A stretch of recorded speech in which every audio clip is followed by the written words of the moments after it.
सवाल पूछता है, भारत मोदी के दशक में जीडीपी का सच क्या है। नमस्ते और आपका स्वागत है।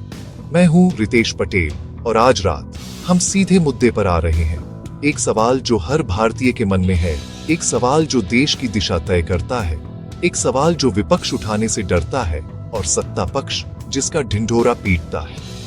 सवाल है, पिछले 10 वर्षों में प्रधानमंत्री नरेंद्र मोदी के नेतृत्व में भारत की अर्थव्यवस्था का असली रिपोर्ट कार्ड क्या है। क्या जीडीपी के आंकड़े वाकई उस अच्छे दिन की कहानी कहते हैं जिसका वादा किया गया था।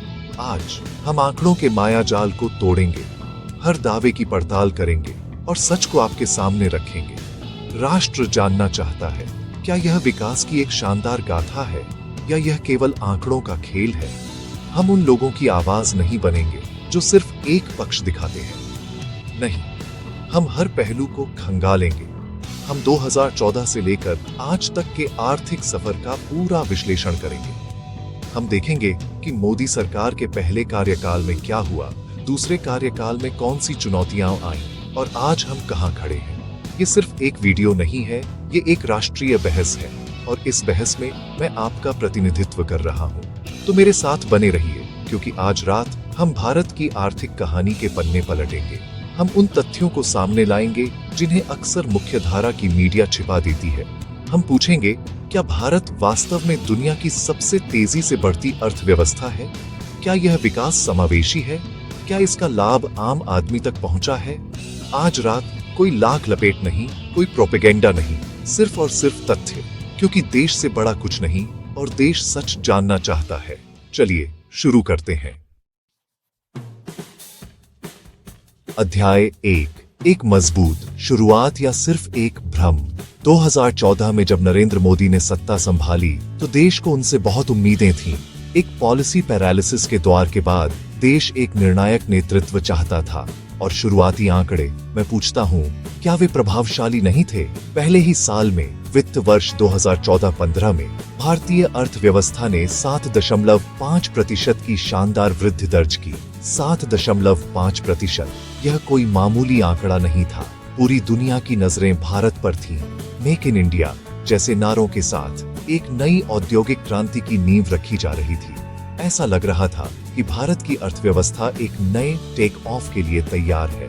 विपक्ष चुप था क्योंकि आंकड़ों की भाषा उन्हें जवाब दे रही थी।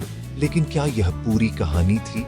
मैं आज रात पूछता हूँ, क्या यह सिर्फ पिछली सरकार द्वारा बनाए गए आधार का परिणाम था? कुछ अर्थशास्त्री तर्क देते हैं कि वैश्विक स्तर पर कच्चे तेल की गिरती कीमतें इस शुरुआती सफलता का एक बड़ा कारण थी, जिसका श्रेय पूरी तरह से नई सरकार को नहीं दिया जा सकता। क्या यह एक संयोग था या एक सोची समझी रणनीति का नतीजा? राष्ट्र को यह जानने का हक है।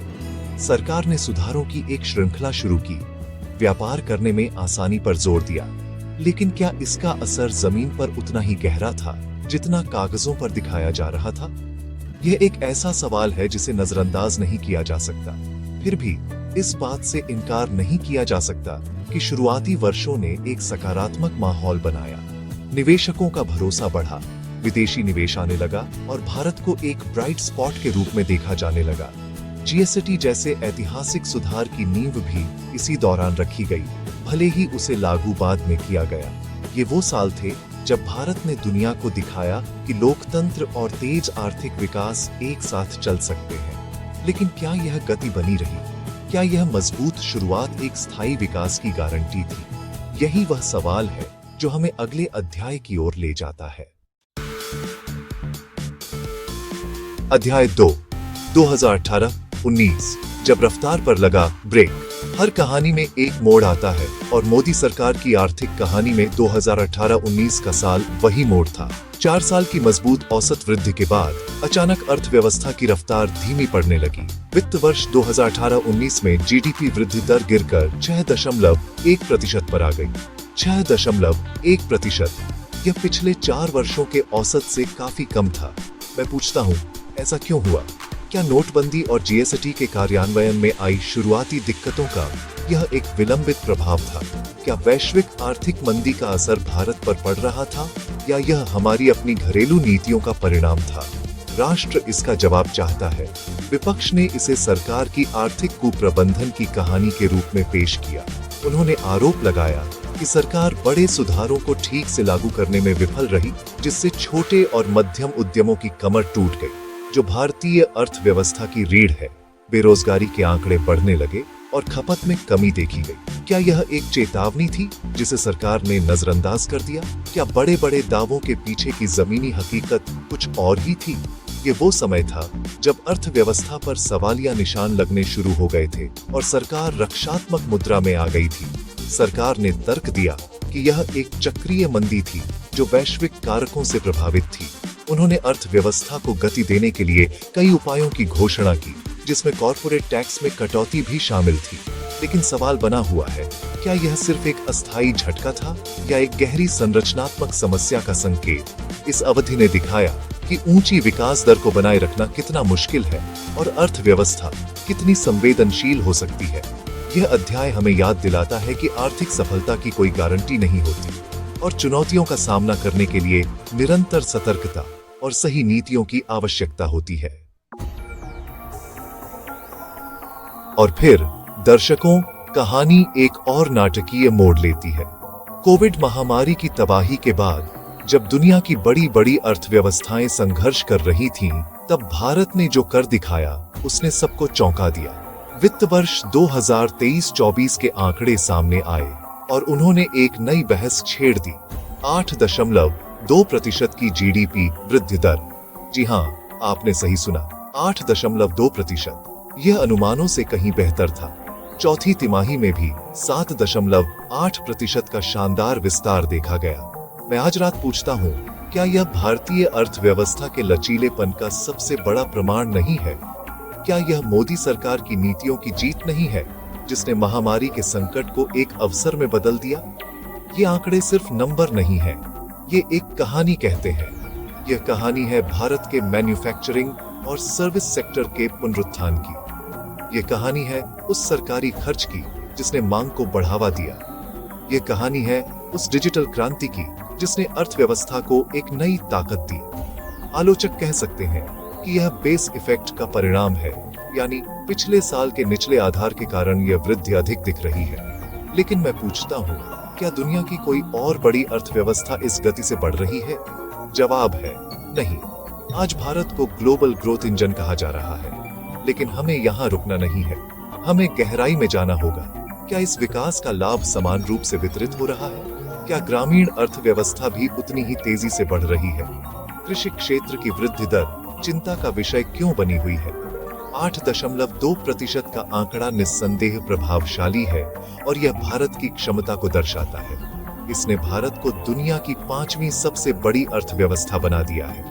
लेकिन असली चुनौती इस गति को बनाए रखने और यह सुनिश्चित करने में है कि विकास का हर फल देश के आखिरी नागरिक तक पहुंचे। यह एक शानदार उपलब्धि है, लेकिन सफर अभी बाकी है। तो अब समय है अंतिम विश्लेषण का, 10 साल का लेखा जोखा।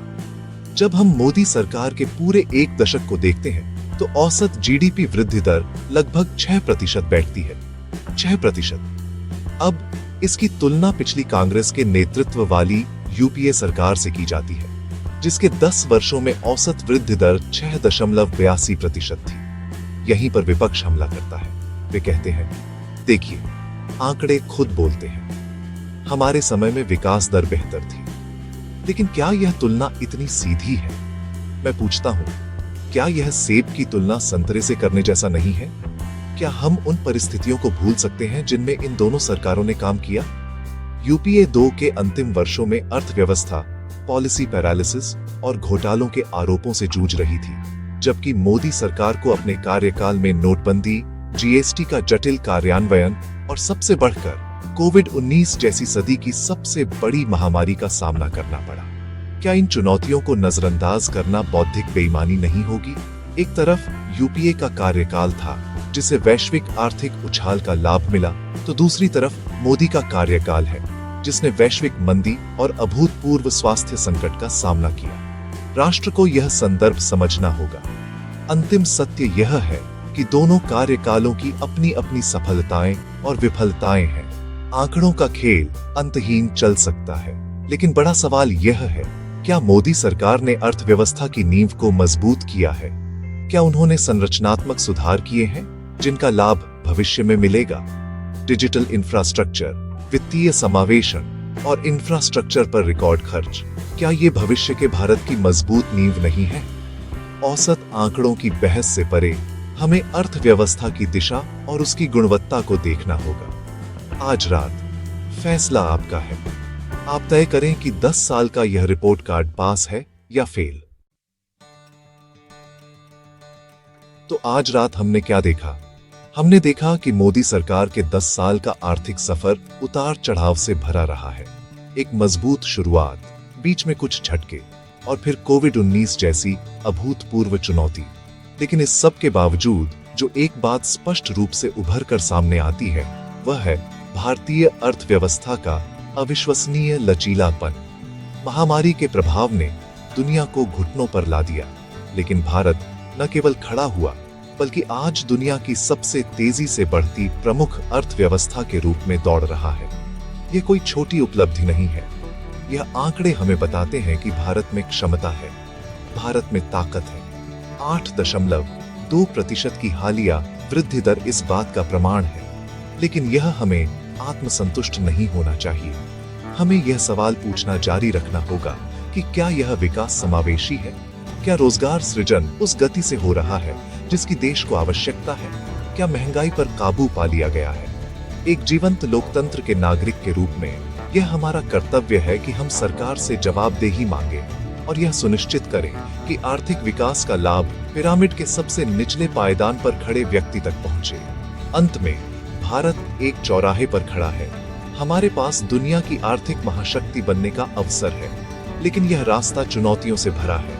हमें अपनी नीतियों को लगातार सुधारना होगा, हमें अपने संस्थानों को मजबूत करना होगा और सबसे महत्वपूर्ण बात, हमें यह सुनिश्चित करना होगा कि विकास की इस कहानी में कोई भी भारतीय पीछे न छूटे। आज की यह बहस खत्म नहीं हुई है, यह तो बस एक शुरुआत है। मैं रवि शर्मा आपसे वादा करता हूं कि हम ऐसे ही सवाल उठाते रहेंगे, क्योंकि जब सवाल देश का हो तो जवाब मिलना ही चाहिए। धन्यवाद। जय हिंद।